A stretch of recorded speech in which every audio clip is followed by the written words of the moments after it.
ಹೆಸರು ಆಯಿಷಾ. ನಾನು 8ನೇ ತರಗತಿಯಲ್ಲಿ ಓದುತ್ತಿದ್ದೇನೆ. ನನ್ನ ಶಾಲೆಯ ಹೆಸರು GMHPS ಕುರಬಗೇರ ಹನುಮಸಾಗರ್.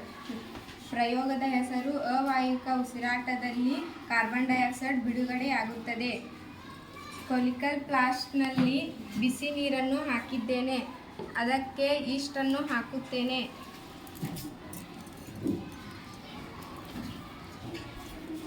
ಮತ್ತು ಸಕ್ಕರೆಯನ್ನು ಹಾಕುತ್ತೇನೆ.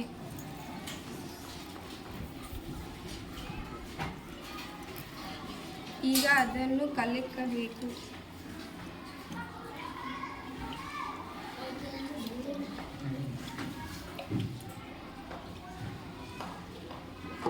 ಈಗ ಅದರ ಬಾಯಿಗೆ ಬಲೂನನ್ನು ಹಾಕಿ 1 ದಿನ ಬಿಡಬೇಕು. 1 ದಿನದ ನಂತರ ಬಲೂನು ಗಾತ್ರದಲ್ಲಿ ದೊಡ್ಡದಾಗುತ್ತದೆ. ಬಲೂನು ಈ ರೀತಿ ಉಬ್ಬಿಕೊಳ್ಳಲು ಕೊಲಿಕಲ್ ಫ್ಲಾಸ್ಕ್ನಲ್ಲಿರುವ ಈಸ್ಟ್ ಕೋಶಗಳು ಅವಾಯವಿಕ ಉಸಿರಾಟದಲ್ಲಿ ಕಾರ್ಬನ್ ಡೈಆಕ್ಸೈಡ್ ಬಿಡುಗಡೆ ಮಾಡುತ್ತವೆ ಮತ್ತು ಅದು ಉಬ್ಬಿಕೊಳ್ಳಲು ಕಾರಣ. ಧನ್ಯವಾದಗಳು.